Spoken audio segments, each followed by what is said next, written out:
دنیا کے لوگوں تم سب کے پاس آ گئے، مگر حضرات آیت کریمہ کا جب یہ مفہوم ہم دنیا کے سامنے پیش کرتے ہیں، آیت کریمہ کی جب یہ تفسیر و توضیح ہم دنیا کے سامنے پیش کرتے ہیں، تو ہو سکتا ہے کوئی انسان کھڑا ہو اور وہ کھڑے ہو کر کے کہنے لگے جنابی والا ہم نے اسلام کی تاریخ پڑھی ہے، ہم نے اسلام کا اتہاس پڑھا ہے، ہم نے اسلام کی ہسٹری پڑھی ہے، اسلام کا اتہاس بتاتا ہے کہ نبی مکے میں پیدا ہوئے، آمنہ کی گود میں انہوں نے آنکھ کھولی، حلیمہ سعدیہ کی آغوش میں وہ پروان چڑھے، عبد المطلب کی شفقتوں کے سائے میں ان کا بچپن گزرا، ابو طالب کی حمایتوں کی چھتر چھایا میں وہ جوان ہوئے، 40 سال تک مکے میں خاموش زندگی انہوں نے گزاری، 40 سال تک مکے میں خاموش زندگی گزارتے رہے، 40 سال کے بعد اعلان نبوت کیا، اعلان نبوت کرنے کے بعد میں 13 سال تک مکے میں اسلام کی تبلیغ فرماتی رہے، حکم ربی ہوا تو ہجرت کر کے مدینے کی مقدس سرزمین پر پہنچے، 10 سال تک وہاں پر اسلام کا مشن چلاتے رہے، اور 63 سال کی عمر شریف جب اللہ کے پیغمبر کی ہو گئی تو آپ وصال فرما گئے۔ اس 63 سالہ زندگی میں ہم نے اس پیغمبر کو کبھی مکے کی گلیوں میں دیکھا، کبھی کعبے کی دیواروں کے سائے میں دیکھا، کبھی کوہ صفا پر دیکھا، کبھی کوہ فاران پر دیکھا، کبھی غار ثور میں دیکھا، کبھی غار حرا میں دیکھا، کبھی مینا کی وادی میں دیکھا، کبھی عرفات کے میدان میں دیکھا، کبھی مزدلفہ کے مقام پر دیکھا، کبھی مدینے کی گلیوں میں دیکھا، کبھی مسجد نبوی میں دیکھا، کبھی حجرہ عائشہ میں دیکھا، کبھی بدر کی وادی میں دیکھا، کبھی احد کے میدان میں دیکھا، کبھی خندق کے کنارے دیکھا، کبھی تبوک کے صحراؤں میں دیکھا، مگر لندن کی شاہراہوں پر ہم نے اس پیغمبر کو کبھی نہیں دیکھا، واشنگٹن کی بلڈنگوں میں ہم نے اس پیغمبر کو کبھی نہیں دیکھا، پیرس کی سڑکوں پر ہم نے اس پیغمبر کو کبھی نہیں دیکھا، ماسکو کی گلیوں میں ہم نے اس پیغمبر کو کبھی نہیں دیکھا، مومبے کے ساحل پر ہم نے اس پیغمبر کو کبھی نہیں دیکھا، دلی کی بلڈنگوں میں ہم نے اس پیغمبر کو کبھی نہیں دیکھا، کشمیر کی گلپوش وادیوں میں ہم نے اس پیغمبر کو کبھی نہیں دیکھا، ہاں کبھی تجارت کی غرض سے ملک شام کی منڈیوں میں تو یہ ہمیں نظر آتے ہیں، مگر چین میں نظر نہیں آتے، جاپان میں نظر نہیں آتے، انگلینڈ میں نظر نہیں آتے، دنیا کے کسی دوسرے ملک میں نظر نہیں آتے،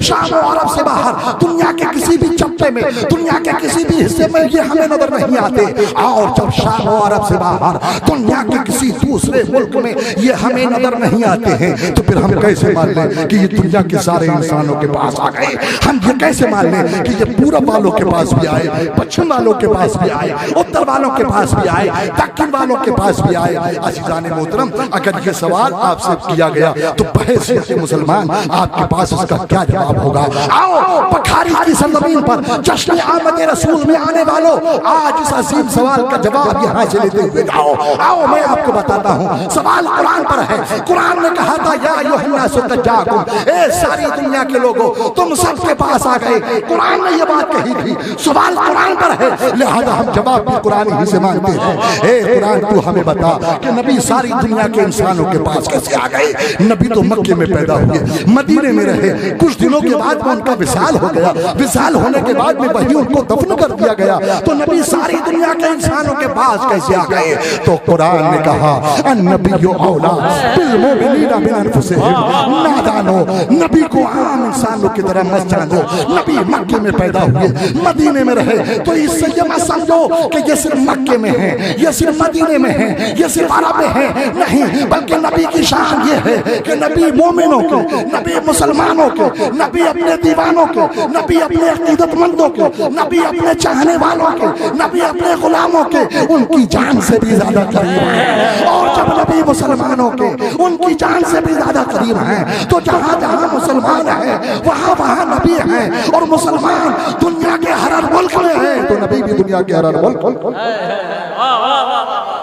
النبی اولیٰ بالمؤمنین من انفسہم، نبی مسلمانوں کے ان کی جان سے بھی زیادہ قریب ہیں، تو جہاں جہاں مسلمان ہیں وہاں وہاں نبی ہیں۔ اور مسلمان کون ہے؟ مسلمان صرف آپ ہیں؟ نہیں، مسلمان صرف آپ نہیں ہیں۔ ابھی حدیث پاک آپ نے سنی ہے کہ کافر جن اور کافر انسانوں کے علاوہ دنیا کی ہر چیز انہیں اللہ کا رسول جانتی ہے، لہذا پتہ چلا کہ کائنات کی ہر چیز کافر جن اور کافر انسانوں کے علاوہ مسلمان ہے اور جب کائنات کی ہر چیز مسلمان ہے اور قرآن کہہ رہا ہے کہ نبی مسلمانوں کے ان کی جان سے بھی زیادہ قریب ہے، تو کائنات کے چپے چپے میں میرا نبی ہے، کائنات کے گوشے گوشے میں میرا نبی ہے، کائنات کے خطے خطے میں میرا نبی ہے۔ اسی لیے بریلی کی دھرتی سے عشق کا مفتی پکار کے کہتا ہے وہی جلوہ شہر بشیر ہے، وہی اصل عالم و طاہر ہے، وہی بحر ہے، وہی لہر ہے، وہی پاٹ ہے، وہی دار ہے۔ وہ نہ تھا تو بعد میں کچھ نہ تھا، وہ نہ ہو تو بعد ہو سفنا،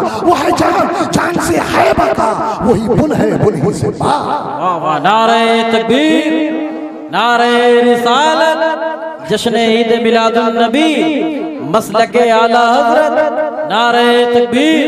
نعرہ رسالت۔ یا ایہا النبی یا ایہا الناس قد جاءکم،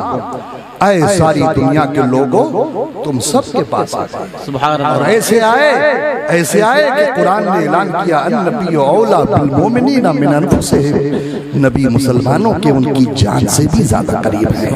مگر حضرات سوال کرنے والا ایک قدم آگے اور ایک قدم آگے بڑھ کر کے سوال کرے گا جناب والا، جب نبی مسلمانوں کے اتنے زیادہ قریب ہیں تو پھر وہ نظر کیوں نہیں آتا؟ نبی نظر کیوں نہیں آتے؟ ان کا رخ زیبا دکھائی کیوں نہیں دیتا؟ جلوہ زیبا نظر کیوں نہیں آتا؟ حضرات آئیے تو میں آپ کو سمجھاتا ہوا چلوں، یاد رکھو، توجہ ادھر، دیکھیں بیچ میں بات چیت نہیں، بات چیت مت کیجئے، ادھر دھیان دیجئے۔ ایک بار درود پاک صلی اللہ علیہ وسلم، اللہم صلی علی سیدنا مولانا محمد وعلی آل سیدنا و مولانا محمد وبارک وسلم۔ آمد رسول کی رات ہے اور آمد رسول ہی کی بات ہو رہی ہے، بولو ہو رہی ہے کہ نہیں؟ بولو زور سے بولو، اور دلائل کے ساتھ میں الحمدللہ، بغیر دلیل کے نہیں ہو رہی ہے۔ سوال کرنے والا سوال یہ کرتا ہے کہ نبی جب اتنے قریب ہیں کہ جان سے بھی زیادہ قریب ہیں تو پھر نظر کیوں نہیں آتے؟ ان کی عید کیوں نہیں ہوتی؟ ہم غریبوں کی عید کیوں نہیں؟ یہ سوال ہے۔ تو آئیے اب جواب کی طرف آئیے۔ یاد رکھیے نظر آنے کا ایک اصول ہے، اور وہ اصول کیا ہے؟ اگر کوئی چیز آپ کی نظروں سے حد سے زیادہ دور ہو جائے تو وہ نظر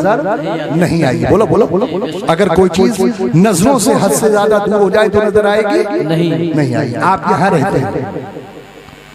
ضلع سیتاپور کا بکھاری قصبہ، اس بکھاری قصبے میں آپ رہتے ہیں۔ آپ مولانا نور الہدیٰ صاحب کو بھیجئے نینی تال کہ حضرت جائیے نینی تال کی سیر کر کے جائیں گے، چلتے ہیں، بھیجئے نینی تال، حضرت جائیے نینی تال، اور نینی تال جانے کے بعد فلا تاریخ کو فلا وقت ہمالیہ کی سب سے اونچی چوٹی پر آپ کو ہندوستان کا ترنگا لے کر کے کھڑا ہو جائیے، مشکل پڑ جائے گا ہمالیہ کی سب سے اونچی چوٹی پہ جانا۔ یہ مثال ہے، فرضی مثال۔ کسی نے کہا ہے لولا الاعتبار لبطل الحکمہ، اگر فرض نہ ہوتا تو حکمت باطل ہو جاتا۔ اس لیے حکمت کے مسائل، دانائی کے مسائل، بہت سی باتیں فرض کر کے سمجھائی جاتی ہیں، تو میں بھی یہ فرض کر کے سمجھا رہا ہوں کہ فرض کر لیجئے آپ نے مولانا نور الہدیٰ صاحب کو بھیجا جائیں نینی تال، اور ہمالیہ کی سب سے اونچی چوٹی پر فلا تاریخ کو فلا وقت میں ہندوستان کا ترنگا لے کر کے کھڑے ہو جائیں،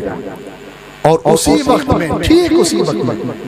بکھاری کی کسی مسجد کے مینار پر حضرت علامہ سید ضیاء الدین صاحب قبلہ کو آپ زحمت دیں کہ حضرت آپ اس مسجد کے مینار پر کھڑے ہو جائیے ٹھیک اسی تاریخ کو اسی وقت میں، اور علامہ سے پوچھئے کہ حضرت اس وقت ہمالیہ کی سب سے اونچی چوٹی پر مولانا نور الہدیٰ صاحب ہندوستان کا ترنگا لہرا رہے ہیں، کیا آپ کو نظر آ رہے ہیں؟ بتائیے حضرت نظر آئیں گے؟